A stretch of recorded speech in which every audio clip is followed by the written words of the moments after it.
Hey everybody, this is KP Ready, and we are doing something a little different today. Nick Durham, funny story. I thought Nick was in New York because he was, but I would say we don't communicate that well sometimes about the podcast because it's kind of like an extracurricular. And so, funny story is asked Barry Clark, Dr. Barry Clark, our CTO, to join me since Nick was not joining us. And when we were in the backstage room, Nick showed up. So we had to make a decision so we booted Nick. Y'all hear enough of me and Nick. But today we're joined with Dr. Barry Clark, our CTO, and thought we'd have a more interesting conversation than me and Nick talking about nicotine pouches and all the other random things that we sometimes talk about. So welcome, Barry. Thanks, KP. Happy to be here.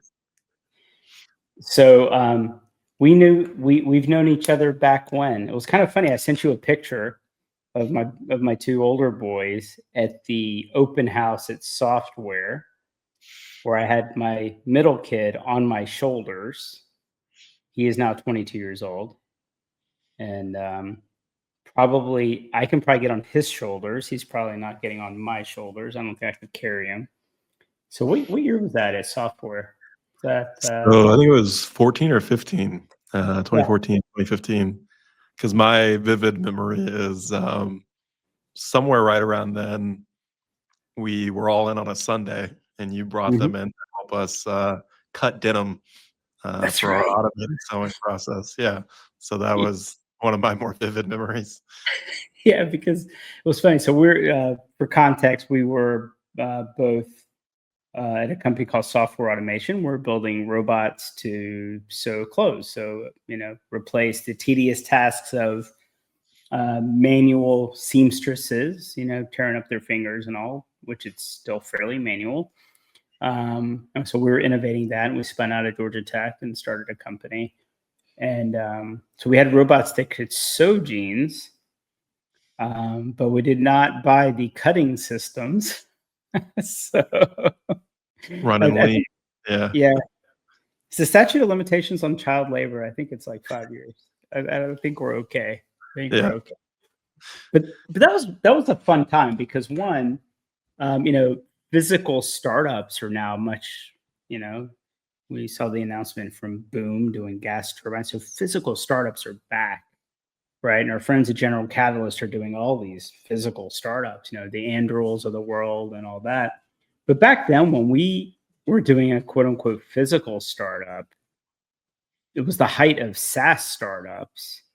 And people were like, well, I mean, that's insane. Like, how can you even do that? So it was definitely a different time. And you think about 3D printing, right? It was relatively novel at the time, right? Like the fact that we had 3 Prusas running 24/7 in the corner. And now that's, a lot of hobbyists do the same thing, right? So, I live in Half Moon Bay, and our local library has a 3D printer. Yeah. You can go, and they have a little maker space. You can go print stuff, and stays pretty busy apparently. But I was like, we act like that was so long ago. That was 10 years, right? That was 10 years, and it was hard. It was hard. Yeah, it was very hard. I mean, I think if you look at the evolution of manufacturing shops, right, how much easier it is to get things made today. Sensors, right? If you look at how much we were paying for cameras to drive our computer vision systems versus the quality that you can get off of Amazon or Alibaba today. The idea of having 3D scanners, right, commercially available, that was something that was nearly impossible to get high quality at the time off the shelf. So yeah, we've come a long way. I think maybe we were a little ahead of our time. But yeah, it was a fun time for sure. And just for everyone's sake, just a little background, kind of educationally, what you worked on in terms of your thesis and all that stuff. And then when you talk about like your last gig at Bright Machines, which was also hardware. Yeah, of course. So my background is in mechanical engineering. When I was undergrad, I was for one semester computer science plus mechanical. Decided I wanted to make sure I finished in 4 years. So stuck with mechanical, which was my first love. Studied control theory in grad school with a focus on optimal control and legged robots. And then, yeah, out of grad school, I joined software automation where we met. Um, and that's where I picked up kind of my love for computer vision. Like, how do you incorporate that into control systems? And then that led me more into software development, developing software kind of at the intersection of the physical world. And that's really where my passion lies. And for the last 6 years, working for Bright Machines, focused on automated assembly, a Mhm. lot of which centered around electronics in a box. And we sort of worked our way around different market segments. And a couple years ago, we settled on server assembly. And that was our focus on doing software defined manufacturing in that space. How can you use flexible robotics driven by computer vision and force sensing to have really complex automation tasks done on different products in a very flexible and fast manner? Cool. And I, on my LinkedIn profile, it says AI design buildings, robots build buildings. That's all it says.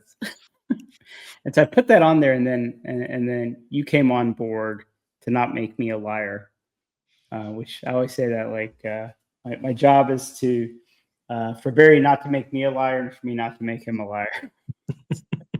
There's a lot of lying going on in technology. For those of you that don't know, there's a lot of vaporware, there's a lot of hype, there's a lot of stuff. So Barry and I do this thing where it's like, is that reasonable, realistic, probabilistic, or is Yeah. it just like pie in the sky? But I mean, when we think about like, and we've stayed in touch, obviously, all those years.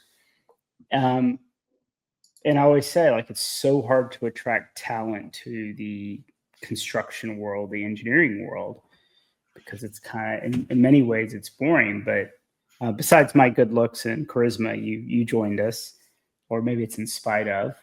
Um, I mean, what do you see interesting in this, in like the built world? I mean, I am a hands-on kind of person, right? So, in some ways, my answer might be different than what it would be for your average software engineer. When we purchased the house, I became obsessed with construction, right? Being able to touch things, seeing things manifest themselves in a physical way using natural products, right? State of the art products. To me, that is really, really interesting, right? Mhm. Um, but then knowing that the industry struggles, right, to stay on budget, to stay on time, to deliver things in novel ways, right? Um, so in the same way that 10 years ago, right, automated assembly seemed like the last frontier of automation. I think that's not correct, right? I think it's really construction, and that's really what attracts me to the industry. I think what can attract other people is that for so long, construction seemed out of reach, right? The fact that the environment is so unstructured, right? That every day is different, right? Different people show up, different things are happening. At the last minute, you may need to pivot what you're doing that day because what may or may not have arrived on site. Mhm. And with the evolution of different algorithms, AI, sensing, right, bringing the cost of hardware down, I think we're finally at a point where you can really start to apply some of these technologies into this very complicated, unstructured environment. Yeah. That was part of our hypothesis at software was automation and robotics finally got computer vision. You didn't have to have these really expensive, that it had gotten more cost efficient that you could use like automated systems in the apparel industry. But even since then, it's just like it's a whole nother world now in terms of costs and the ability to build this stuff. It's just not as big of a lift as it was even 5 years ago. No, totally. I mean, I think, Spark Fun was just beginning to like pick up a lot of traction when we were working together. Um, but it was still sort of hobby type equipment, right? Um, the equipment that you put your hands on today that might be considered hobby is really not that far from industrial grade in a lot of cases, right? And so I think that really does make a difference in terms of how quickly you can get things to market, how much they cost. Um, yeah, it's a really fascinating time. And you said like, well, hey, it looks like the time is now to be able to innovate in the construction industry. Um, and you've already, you've been working on this stuff for the last 3-4 months, so you've already seen some insights. So how do you think like the differences in terms of construction and how you think about like where you came from in terms of more industrialized manufacturing? Um, I mean, one of the main things that comes to mind is, at least, in the US, right? Everything is bespoke, right? Everything is a one-off. Mhm. Even, for the things that that we were thinking about and trying to do with software automation, where we were thinking about small batch manufacturing, right? Yeah. Doing custom sizes for each individual. Even then, those jeans, right, or that t-shirt, um, still look the same, right? Even if the dimensions were slightly different. That's Yeah. typically not the case with houses, right? Mhm. Or hotels or hospitals. They're all very different. And there's been a lot of interesting innovation in terms of trying to standardize certain parts, manufacturing, sections of things within factories. Um, but at the end of the day, they're still all very bespoke, right? The geography where you're doing the construction is different. So this unstructured part of the problem, I think, is what's really interesting and what distinguishes it from the manufacturing plant, and really where hopefully we'll be able to innovate in the near future because of all the disruption that's taking place. Yeah. I mean, I think if you look at the AI narrative and how heavy it's biased towards software, and I think we talk, a couple times a day. So, um, and I think we continue to be impressed with AI's impact on being able to write more code and do the things, accelerating those. And I think that people talk about that a lot, right? But when you think about like hardware and how how do you think about AI and kind of robotics and what impact it's having kind of on the robotic space?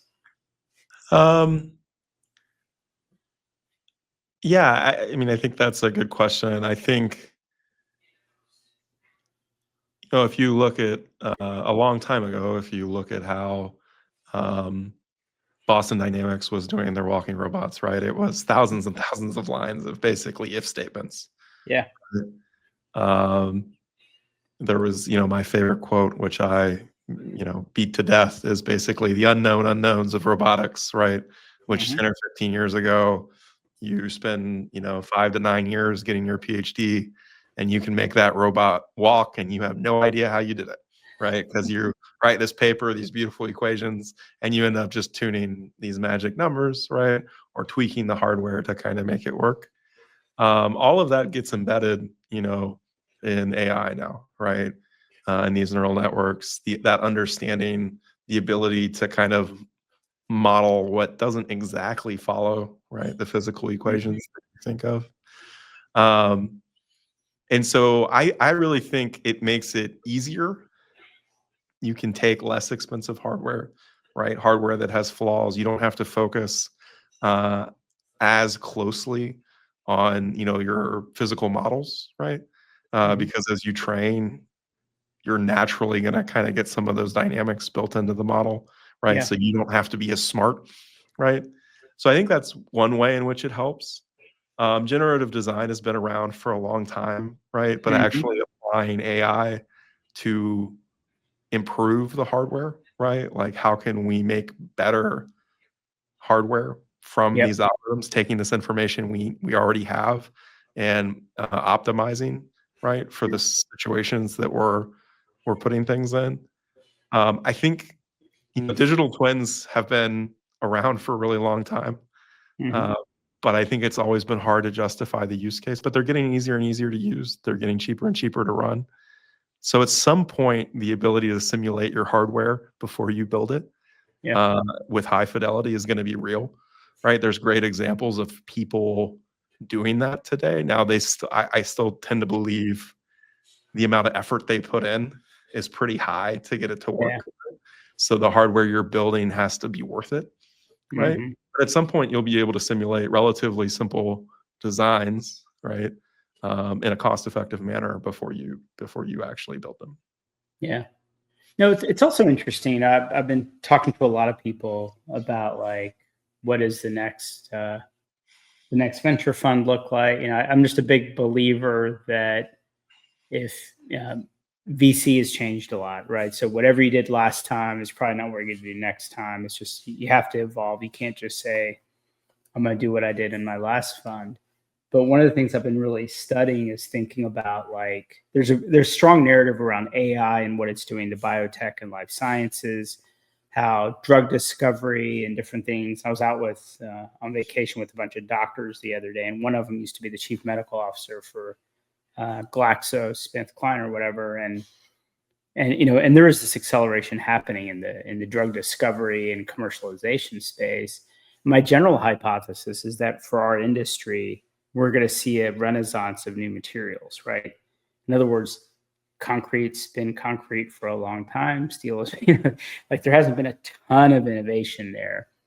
But I do think there's going to be a cycle of material science innovation. And it's not just the innovation, right? If you spend time in the academic research world, I'm sure there's a bunch of stuff on benches of new materials and stronger, lighter, all the things. But getting them into a commercial phase is usually the big valley of death, both from a funding and a technology. But how do you think about material science and this hypothesis I have that AI could be just like we're thinking about drug discovery and highly specialized drugs, right? Personalized medicine.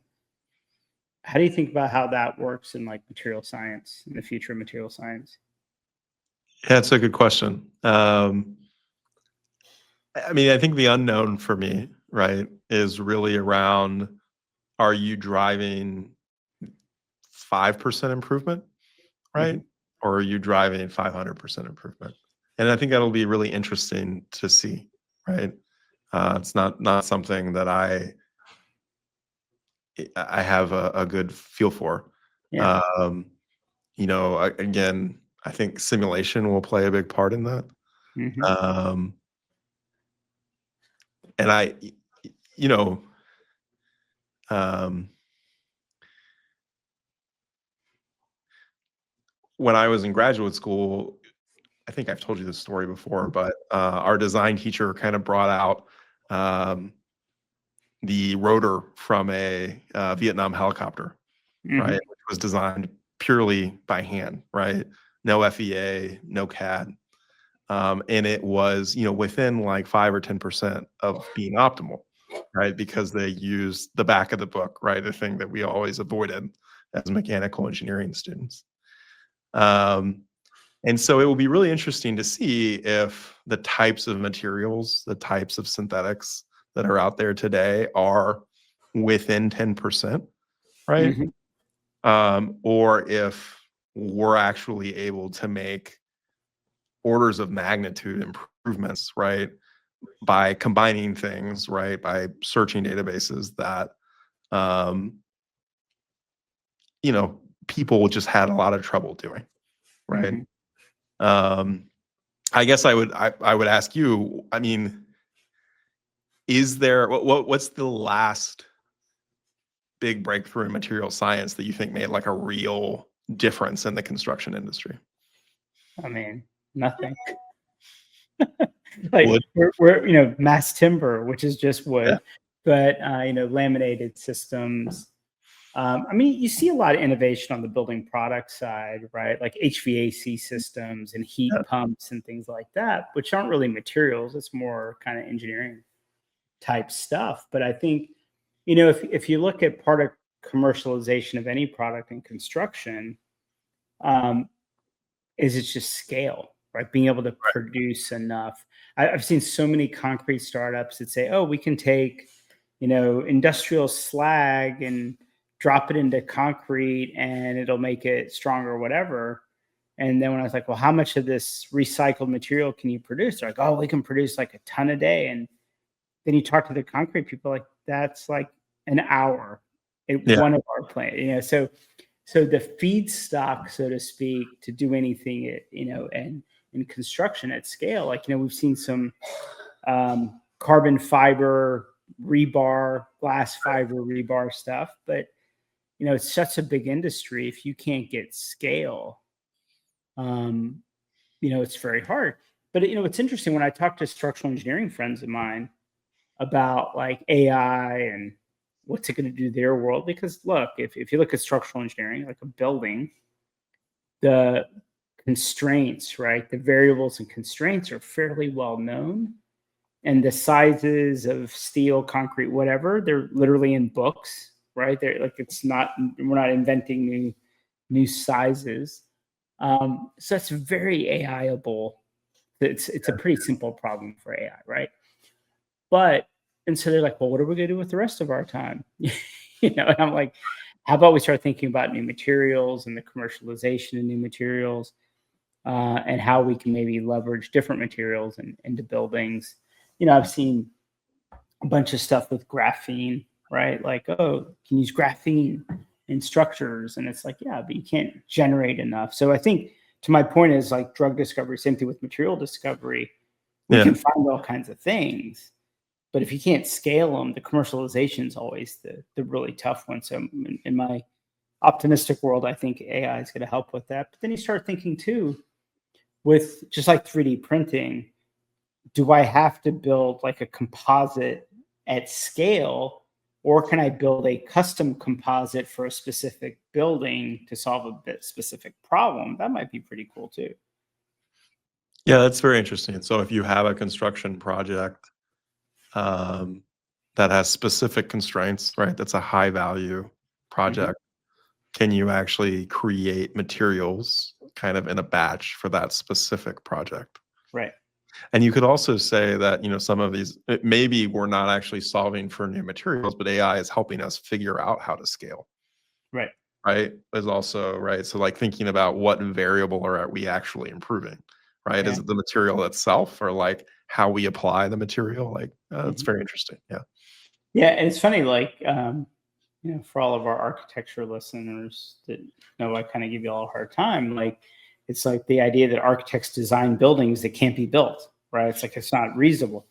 Well, maybe we do have this unlock that says we can build it, right? We can design things a certain way. I mean, we can't defy gravity, obviously, but sometimes they're thinking about the visual design versus it's like they look at you like, well, why is that beam so big? It's like, well, the beam has to be big, like that's how structural engineering works, right? Like, well, I don't like the way it looks. It's like, well, how important is that, right? How important? Because maybe we can do some, you know, some new material, and that beam's going to cost you some money, but maybe I can achieve your design, the design aspect of what you're trying to do with some new materials. I think in the worlds of things that I think about, right? These are the kind of things that I'm constantly like, what's the next thing, right? Yeah. Makes So sense. so we haven't seen a ton of robotics in construction. We see pieces and parts, and I think it's going to improve, right? I think it's going to continually improve. But how do you think, we one of the things we talk about is like, great, is to design use AI to design a building. Check. Whatever. We'll get there. Check, right? However, for the second part of my vision of like robots build buildings, we have to convert design into kind of motion control for some robots, series of robots, right? Yeah. Which is a whole nother fun technical thing we get to work on. So how do you? I mean, and by the way, just if you can explain to people what motion control is, because we just throw this stuff around. But Yeah, of course. I mean, so motion control can be broken down in my mind into kind of two parts, right? There's what is typically called path planning, right? Which is basically how do I get from point A to point B, right? Or more at a macro level where I want my robot to go or what I want it to do. And then there's the kind of micro level or the lower level of how do I then make the robot do that, right? So that usually boils down to controlling the actuators, right? Which may be pneumatic, they may be, gas. Like if I'm a Waymo car, right? Hmm. Like exactly how much acceleration am I, or how much am I pushing in the pedal effectively, Hmm. or maybe how much current I'm like sending to an electric motor, right? So those are the two ways that we think about motion control. Um, and then I would say, for what we're talking about here, I think what's really interesting, we talk about in like the software part of AEC, how there's all these point solutions out there, Hmm. right? How people are tackling difficult problems, but which they may have trouble kind of scaling, right? Hmm. Just because of the kind of the niche, right? Like how does it fit in with all these manual processes, right? Yeah. I kind of think about robotics the same way, right? You see some very interesting point solutions for putting up drywall, right, or doing painting, or laying out sites. But how do you orchestrate all of those together, right? Hmm. Like how do you actually kind of map those things together? So there is the higher level kind of thinking to start to begin to tell these robots where to go, right? And I think it would be interesting. Can you have an orchestration system that works with humans and robots? Right? Is Yeah. that like an intermediate step to actually be able to prove out the automation on site? Because it's not that it doesn't work; it's that it's difficult to integrate with the process today, right? Right. So I think that sort of like holistic motion control for everybody on the job site, Yeah. right? People and robots, Yep. to me, that's an interesting way to try and bridge the gap instead of thinking about those lower level problems, which somebody has to do, Yeah. right? But if you can solve the higher level problem to really make them valuable, right? I think that's one path that maybe will start to kind of open up some possibilities. So what you're saying is we need to embed Neuralink into construction workers and make them part of the motion I didn't control. say that actually. No, like an application on the phone behind. No, but it's funny. We had a call with this hospital system, and they got my name through one of my investors or something, and they said, "Hey, we're designing this hospital, and our architect hasn't even considered. It's not on their radar. The fact that we will have robots and humans coexisting in the facility, right? This isn't you build a building today, it's around for 50 years, right? So we know we can argue about when. I don't think we're going to argue about if, right? And Yeah, so when you think about like that, it was fascinating to me. Like, how is an architect not thinking about, or an MEP firm, like electrical needs and power needs? It's fascinating that there's, oh, well, we'll get there when we get it. But I think this next phase, and we, like to your point, right? We may not be at full automation on a job site, which means there's an interim period where humans and robots are going to coexist. And in a hospital, like right now, the robot just might be delivering your food and taking your dirty trays away. Um, a few years from now, it might be a robot comes and draws your blood. yeah, 100%. I mean, not that long ago, right? You didn't really, I assume you didn't think about power requirements when you built a parking garage, Right. right? Now you need to make sure you have quite a bit of current draw, right, to charge your cars. Mhm. In the same way, you need robot parking at a construction site. You need legitimate power at a construction site, right, to be able to recharge systems at night. Um, yeah, I mean, it will be very interesting to see from commercial buildings to construction sites how people start to think about space, power, um, a variety of different kind of constraints that are very new. And, Mhm. and and I would say like not particularly well known, right? Because not all the solutions exist yet. So how do you guess correctly, right, Yeah. when you're building these things? Yeah. Yeah. And I think that's the thing, right? Like, what did I tell you? I think I said something to you yesterday. It's like, it's not that it's a bad idea. We just have lots of ideas. Right. It's not that we have no idea. We just have lots of ideas. Yeah, Yeah. So it's not like there's, which is just, I think that's it's not a cop out, right? It's just the reality, right? Like when people ask me, like, what do you think? I'm like, well, I think a lot of things. Let me tell you about the 10 things I'm thinking. It's like, yeah, which one's the right one? I'm like, I don't know, like TBD, right? TBD. yeah. Um, so what's been, has there been any like big surprises since you joined around like the AEC industry of like, you won't offend anybody because we know we're kind of quote unquote behind. Has there been any like, I can't believe they're still doing that way?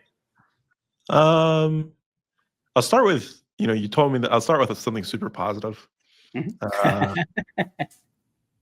which is maybe more cultural or social, right? But you told me everybody's super friendly and they're going to be more than happy to talk to me, right? Mhm. And that's not usually the case in different industries. People usually want to let you know how much they know. But I've been very impressed by like how open everyone has been, right, to teaching me, like excited. Like if I say something wrong, nobody cares, right? They just tell me what is the right way to say it and go on. So that's what's super positive, right? So you see an industry that I think is excited to change, that's willing to change. Um, I think, yeah, I think in terms of what has surprised me, so software developers are notoriously bad at using their project management tools, right? Mhm. But it seems like in construction, they are at least equally an afterthought, Okay. right? And it's not to say, but they like the tool itself doesn't drive things, right? People drive it, and then those tools are used to keep track of what's done, Yep. right? They're not used, in my opinion, to really drive what's being done. Right. And Yep. so it's funny to see kind of that analogous behavior, right? Mhm. That only in rare instances are people who are incredibly well attuned to the tool using it to drive behavior. Typically, it's kind of a record, right, of what Mhm. happened, but everything else happens through human interaction, discussion, Yep. things of that nature. So that was a little surprising because you think of the scale of Yeah. building something like a hospital, right? You Mhm. think of the waterfall nature, right? Like when Yeah. you learn project management, you have lots of different ways of approaching it, right? But you basically have agile and you have waterfall, right? So agile kind of makes more sense to me that that's how it works. Mhm. This waterfall multi-year projects kind of happening in a similar fashion is kind of shocking. Yeah. Yeah.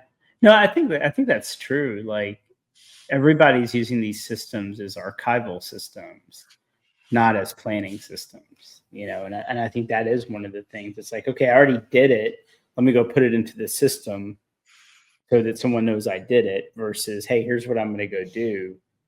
Um, and it's, like, I think you're right. Like in software, like you run a tight shop, but a lot of folks, just the planning and aspect of kind of PMing stuff is, I used to joke around, there was a minute there where the tech industry was just hiring a lot of people that weren't really that technical, and which kind of in some circles we called them laptop workers because they weren't marketing, they weren't selling, they weren't coding. And the running joke was, well, they just update the Trello board. They sit in on stand ups and update the Trello board for all the coders. And those were the people that you saw hanging out in Starbucks on Zoom calls. The laptop workers upload, updating the Trello board, so to speak. Yeah. But I don't think there's a lot of those folks left. Well, Barry, this was really cool. We'll do this again. Sounds Um, great. and for those of you listening, if I'm accessible so many different ways. I'm not going to tell you how to find me. I'm easily foundable. But in the future, it'd be great. Like if you guys send us topics, I'm sure there's a lot of, I know at our Vibathon, you had a lot of people asking lots of questions about everything.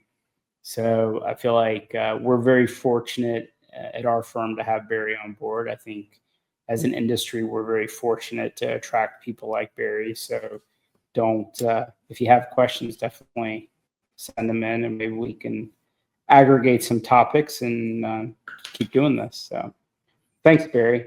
Yeah, awesome. Thanks, KP. I really enjoyed it. Thanks a lot.